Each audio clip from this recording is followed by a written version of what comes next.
Hey guys, how's everyone doing? It is Thursday, September 29th. Close to the end of September. We're very close. Gonna moving into fall here and Halloween and all this stuff. Not really a big Halloween person, but Mariah is, and she's gonna decorate the house again. She loves Halloween, loves. So that's always fun, you know. She gets me out of my shell, which is good. That's what we need.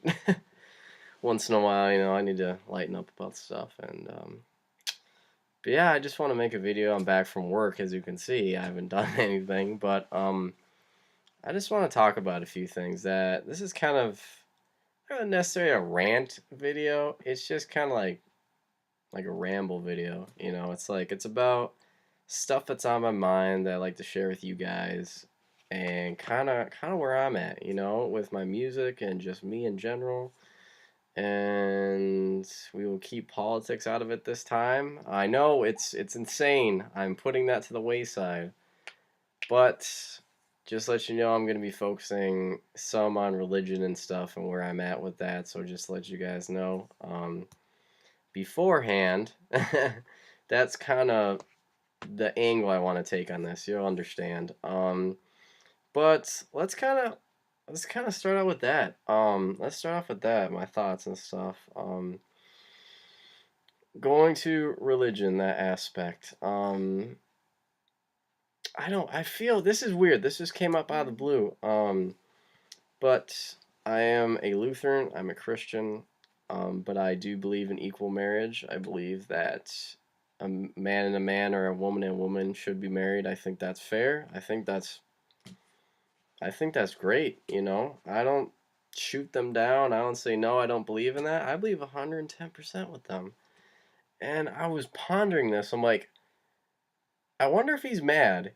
You know, I wonder if God's mad that I'm for that, even though the Bible says that's not how it's supposed to be. I wonder. I would love to know his opinion on this. And and you can't have a face-to-face conversation, you know, and stuff like this.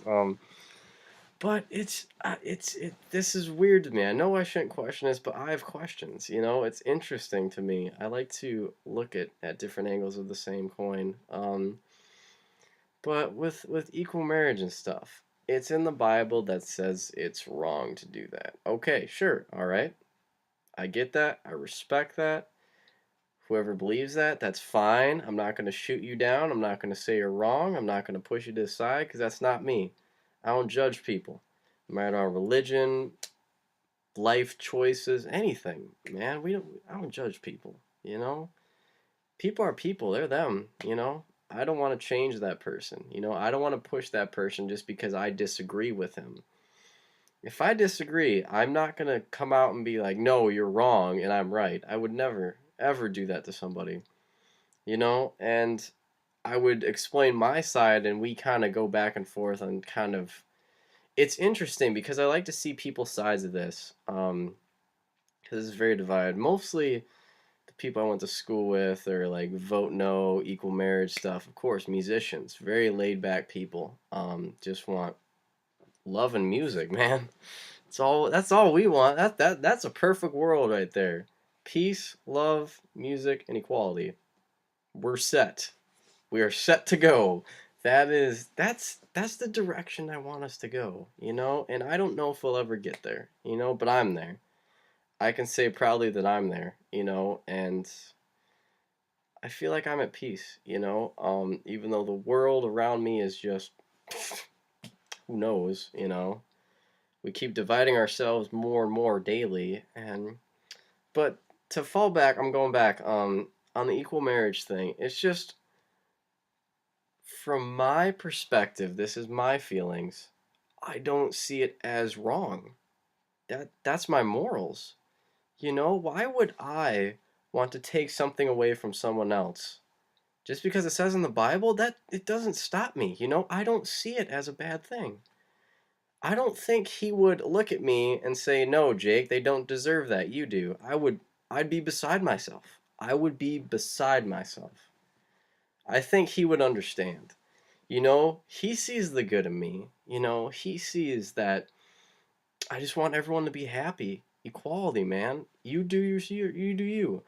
I'm 100% for equal marriage. I'm pro-choice, you know. I don't know if he's happy about that either, but it's just I don't see it as wrong. I don't. I was raised this way, not to judge people, you know. We need to all be equal. We shouldn't be divided by color or religion or income, you know. And I'm very thankful that I was raised that way. Thank you, mom and dad. You know, because they taught me that. They taught me not to judge people and never put yourself in a situation that says you're above somebody else. And that's what I'm really big on too. I don't want to be above anybody else, you know? And I think the love that I feel for Mariah and that what we connect on, I would want that for any person. Any person. I don't care who it is, I don't care what circumstance. I would love that for someone. Because the moment that you find that person in your life that makes you just your heart skip a beat, or you feel beside yourself when you see them, or you get goosebumps whenever they're there and butterflies, and I want that for people. I want that for everybody. Why is that wrong? I don't see it as wrong. I really don't. I know that would divide people, and people would probably the really Bible, I don't want to say Bible thumping. That just sounds wrong. Just like the people that are deep in Scripture. Let's do that. Let's do that one. They would come at me and probably say, "Well, you're not a true Christian." Well, okay, maybe not. I know, I'm not. But from my perspective, I don't think there is any true Christians. We have all sinned. None of us are true Christians. We don't proceed 110% with the Bible or the Ten Commandments. We've broken at least one, you know, and that doesn't make us true Christians. I've never met a true Christian. I've met my teacher, Snow. He's very religious, just a down to earth person, very laid back. I love him dearly. He's taught me so much about music and just God and life, you know, and I'm sure he sinned. You know, I'm sure he has. But that that doesn't make him less of a person. We shouldn't divide people because I believe the same thing, but you are on the same page as I am, but you don't believe what I believe. We shouldn't push them like that. You should respect my opinion and move on. You know, that's where I'm at. If someone comes to me and let's say they're Muslim and they come to me and they talk about their religion, I will listen. Of course. 110%. I open my heart to people. You know, would I believe everything they say? I don't know, probably not, you know, but I wouldn't shove it in their face. I wouldn't say no, there's only one this and you're wrong because we don't know if we're right, guys. We don't know what we're doing. You know, we're coasting through life and we just hope that we do good, you know, and it's just I don't it's like okay, like sorry, this is rambling, okay? It's going on. But same thing, like with equal marriage, I don't see it, but I'm pro-choice as well, which I'm very, very for. I'm very for women's rights. I believe that they need to have a voice in this day and age, and they've been put down for so many years and years, and it's still going on, and just irks me. They don't even make the same as a man does, and that pisses me off too. It should all be equal, man. It should be. Everyone should have an equal opportunity, just like everybody else. But pro-choice, you know, there's all these pro-life people. I get you. Like I said, I understand. I understand your view. That's fine. I don't believe in it, but I'm not going to shoot you down. I'm not going to go out of my way to say, "Hey, I don't believe you," and walk away. No, it's you keep that to yourself. You know, you keep that. And if there's a point that you want to discuss this, you know, do it somewhere where you're alone and you can just talk with God and just talk this through and just figure it out, you know, because that's judging.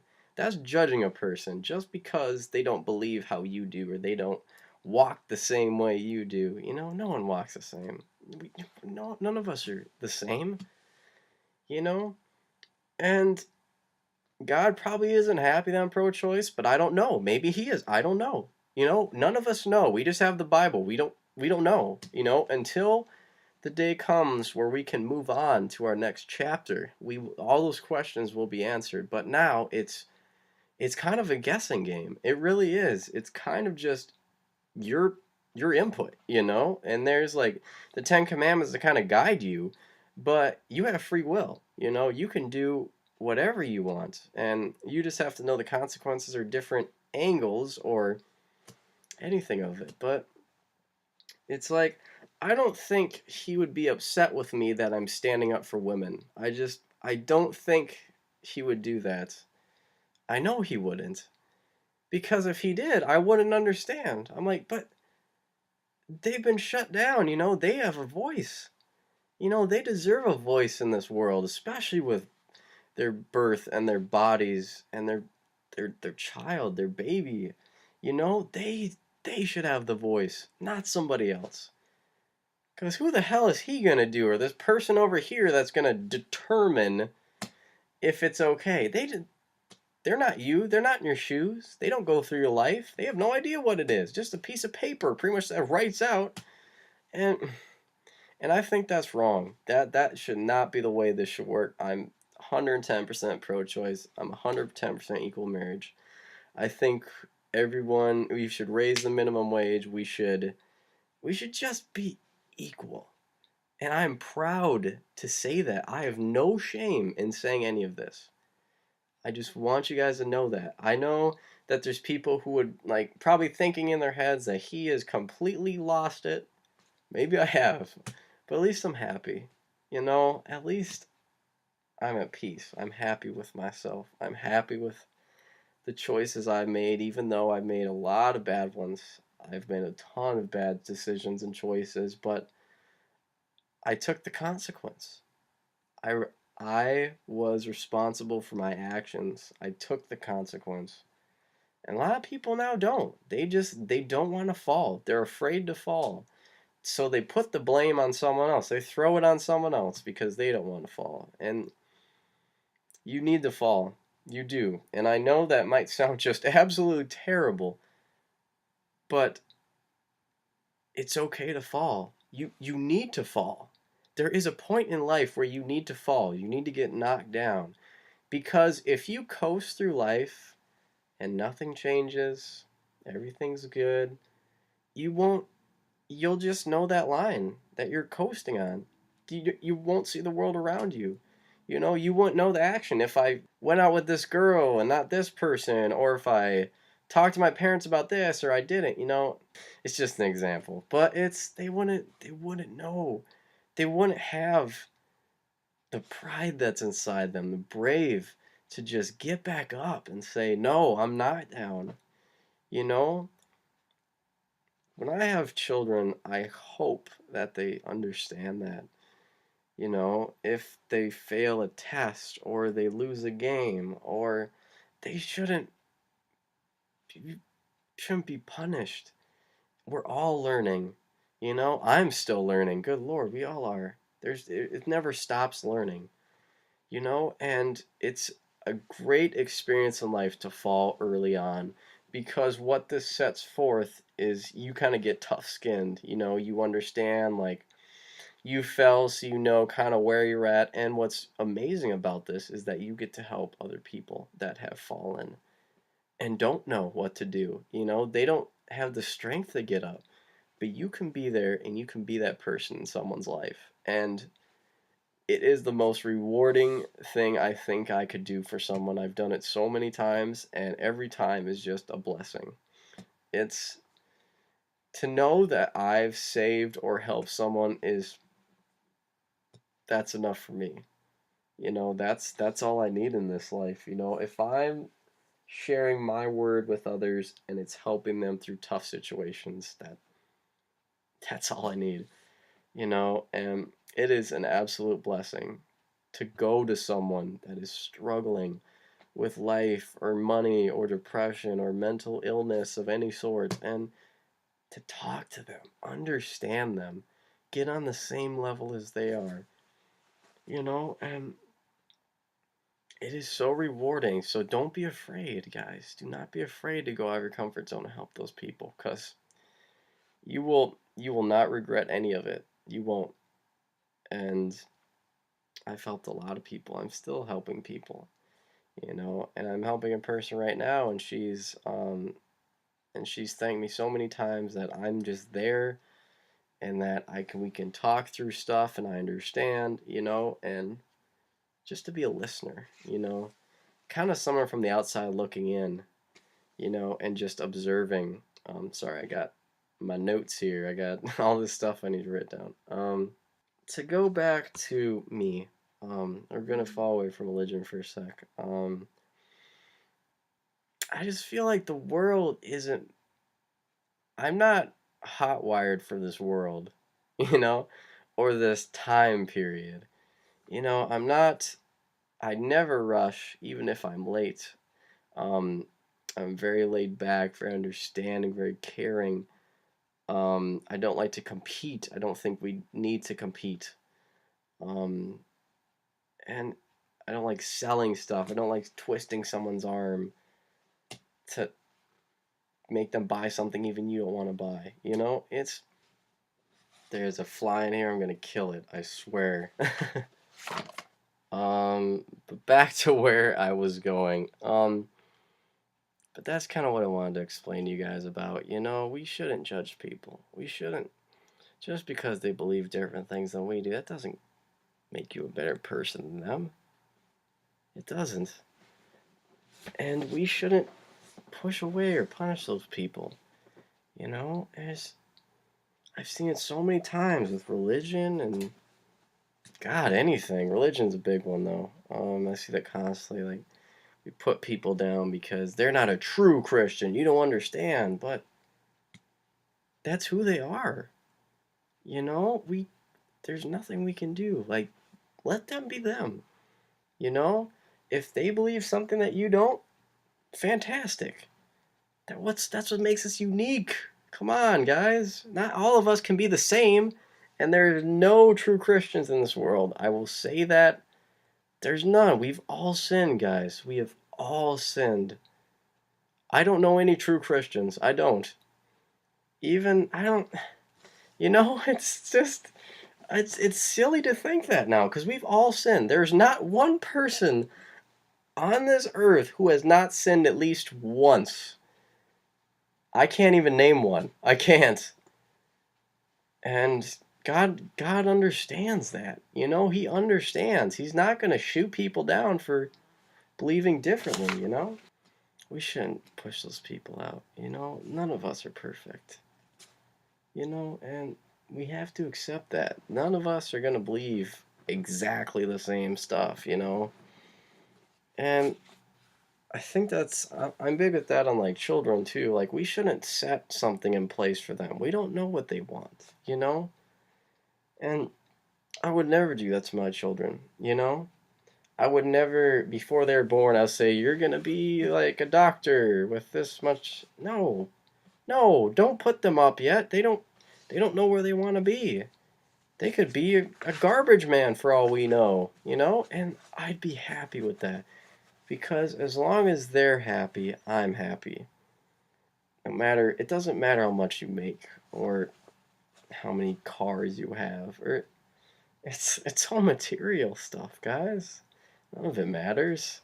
And I've learned that a long time ago, and I'm glad I did. I don't focus on money. Money is evil beyond anything else, and it corrupts people, it corrupts companies. Good Lord, has it ever? Um, what can we do? What can we do? But I want to come at you guys with I have a record to share. And this flies around her summer, so hopefully I won't get any more interruptions from this. We'll see. We'll see. But I do have a record to share, and it is one that I ordered for breast cancer awareness. It's 100% of the proceeds go to breast cancer research and helping people's families who have gone through breast cancer, who are dealing with breast cancer. And so I had to jump on, of course, absolutely. With my mom being a survivor, I'm very big on breast cancer now. For the whole month of October, I will wear all pink. I have a pink shirt, and I'll wear that for the whole month of October, and it's it's a beautiful thing. It is. We need to embrace this. It's the Red Hot Chili Peppers record, The Getaway, which I already have. Yes, I know, but I wanted to get it because of breast cancer. So it supports breast cancer research, and that's huge with me. But the cool thing about this that makes it sweet is that it's pink. The vinyl is pink, which is pretty freaking sweet. So it was awesome. I'm so glad I did this, knowing that 100% of proceeds went to the research and helping families and trying to figure out a cure for this thing, man. And so I'm very glad I got it. Very, very glad. It even came with a little label too. I don't know if you guys can see that. So yeah, this is great. I'm so glad I was able to do this, and I'm so glad I saw it actually, because I would have never known. Um, but yeah, it's a great. I feel really good about doing it, knowing that 100% of the proceeds are going to breast cancer. So, but yeah, guys, that's really all I got to share today for you. A little bit of kind of reflection, kind of. Oh no, there is one thing. My music and the way that's moving. It's been a long time since I released a record. And that was two, and that was last year. And I said that a new record will be coming out this year. I don't know. I don't think it will. Just because it's been I've kind of gone through a lot of stuff, and I'm kind of an artist block. It's kind of one of those phases. But the album is happening. It has 8 tracks on it as of now. It's gonna be called Under the Radar. It's gonna be. I don't know what length of tracks I do. I don't focus on that. I just say when I feel it, it's done. And but I may release a single. I may not. I don't know. I kind of like that anticipation of what it is. Right now, it's a couple new tracks that I wrote. A lot of old stuff that's never seen the light of day. Stuff that I've wanted to put on previous records, but I didn't feel that it was right or was the time for it to be revealed. Didn't feel like it fitted with the theme of the record, but so I put a few of those tracks on here too, the 8. So yeah, it's gonna be a lot of different stuff. I think I used all the tracks I really want to from the vault. So it's stuff that you guys have never heard of. I've never shared with anybody. Stuff I did back in school. Stuff I did. I wrote for my first record that I felt wasn't necessary or didn't fit. Um, so I'm very excited for this to come out. I am. Believe me. It's just I don't know time frame right now. I don't really know.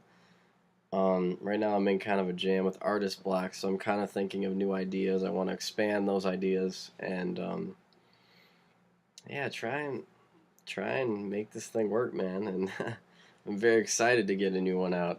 It's been a long time. Now it's only a year, but it feels longer than that since two was released. Let me talk about that for a little bit too, for people that don't know about it or the background of the record or myself and my music. But all the record I write by myself. It's only me, and it's all instrumental. It's all samples that I've had and collected over the years, and I've put it into one thing. So it's two. I'm just reflecting on that record because it's the latest one that I've done. It was a very difficult album to write. It was extremely painful. I don't in a lot of aspects, mentally and physically. It saw a lot of different motions, a lot of changes, a lot of different directions I wanted to take it. I wasn't sure which way I wanted to go. I remember when I first started thinking of the record. This was after with Mary, and that was a huge, huge point in my life. And that took a really hard turn for me, and I didn't really understand at the time why this happened. It's kind of one of those moments where you ask God, like it was going perfect. Why would we change it? Why did it have to end? So it was that kind of what I wanted to put the record on at first. That was kind of my direction I wanted to take it, kind of my feelings towards the whole situation, kind of what I was going through and what I wish I would have had or wish I would have done right. And but so I wanted it to start out like just stripped down completely. I mean, just strictly acoustic guitar, just that. And I wanted the whole record to be like that.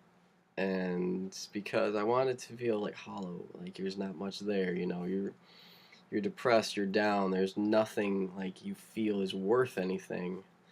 And that's really the direction I wanted to take it. But that changed with a lot of different life events that happened to me. The biggest one probably being the passing of my grandpa Papa. That was huge. Very sudden, very sudden. It was a very difficult time for my family and myself. It's still hard to talk about. It's sad. It's very depressing. Such a strong person, and to grow up with him as your grandfather was just absolutely beautiful. I cherished every moment we had, like he took me to swim lessons when I was super little. My grandparents were very involved in my life, and I'm really glad they were. They helped out a lot because my mom and my dad worked a lot. Um, so they were always there, and I'm really glad they were there because it built up a very strong relationship between us. So the passing of Pop Up was very hard. It was very difficult to swallow. I'm still not. You probably will never get over it. Just like with any passing, you question why and stuff, and maybe it wasn't meant that we know. Maybe it wasn't that reason. And so with that, it was super difficult for me. That took a huge turn on the record. Um, I wanted to add piano into this now. So I would keep the acoustics, but I'd add keys behind it, and I wanted to build off that and strictly just have that. And that was the new direction of the record, just because of the passing and that being seeing someone so strong, and then towards the last days of life it's I wouldn't wish that on anybody. It was very difficult for us to see him in the state he was in because he could barely walk as it was, and it was terrible. We were going to go to the hospital that day, and he was in bed, and we just had to get him to the car. We were going to drive there, but it took us like 45 minutes to get out of the house because he was so weak. He couldn't even walk down the stairs. We had to help him out, and he would have to take breaks in between because he was just exhausted, and it was so sad. Probably one of the saddest moments of my life that I had to be through, but I'm glad I was there. I'm glad I was there to help and to. I wasn't there when he passed on. Unfortunately, I really, really wanted to. That's something I really keep with myself. That I should have been there. I should have just stayed. I shouldn't have done stupid crap, but maybe it wasn't meant for me to be there. Maybe I wasn't supposed to be there. But I'm just glad I was there for a point of his life at the very end there, and it meant a lot to him. I know it did, and so that took a huge hit on the record. Very big, pushed back the record a long ways. So as I was going through the motions, I was really getting really low now, kind of taking in my grandpa's passing and the break off of Mary and all this. It rolled into just something just absolutely terrible. It was dark months. Those 8 months were just hell. It was. I was so down. I I couldn't even be. I didn't even want to do anything. You know, it was. It's like, why don't you take something else? You know, what? Might as well at this point. You know, and I was upset. I was pissed. I didn't understand, and so I had a lot of anger in that time, and that took a hit on the record again. To be the very final push that I would ever make on the record. It was that we would start off, I'd cut the record in half. And the first half would be stripped down acoustics like I wanted with keys, and then the second half I would add in electronic instruments on top of that. So what it had all in one was this really nice build up um, to something starting out like it's okay, and then it just builds up to something, and you're just mad, you're angry, and you don't understand what's going on. And that was the final edit I made to the record, and that's what it is now on the CD. It's half and half, half just stripped down acoustics, and then half just electronic instruments. I'm very proud of the record. I really am. It's I know PSA is one of the best ones I made. I wrote, and I think it is. The first one will always be a classic to me, because just that was the pinnacle of my life. Well, one of them. That was when I met Mary and stuff, and she was the influence of that whole record. That out of the depths into the light was a transition period from where I was to like where I was with her, and her kind of building me up to be this person, and kind of getting out of that dark place, trying to figure out stuff, but then having it being like a year or two later and having that cut off, and then you're back to where you were again, and that's where 2 came out. That's where I really wanted to really put as much emotion into the record as I possibly could. As you can see on the CD itself, it's like a bunch of words scrambled, but there is words in there, and I wanted to do that because I wanted to show the emotions I was feeling. So there's emotions, there's names, there's events, there's situations, all of that put into the record or fueled it, put in my mindset. That's where I wanted to go. So it was a very difficult record. It was very hard for me to write, and like I said, I wanted to put the most emotion that I was feeling into this thing, and I think I did. I think I really successfully did that. And with Under the Radar, I really don't know where I'm going with it. I really don't. I don't. It's a bunch of different stuff. It's Under the Radar is perfect because you'll know what. No one knows what it is. But it's been a long time since I was able to come back and physically just dedicate myself to the record. So I really want to get into it again. I really want to get back into it, keep moving on with this record, and when the time is right, I will release it. I don't want to set myself a release date. I don't want to push myself to be in a position that I have to physically get stuff out, so we'll see. But that's really all I got. So remember, don't judge people. We're all different, but we're all perfect in this world. And Big Brother's always watching. I'll catch you guys later.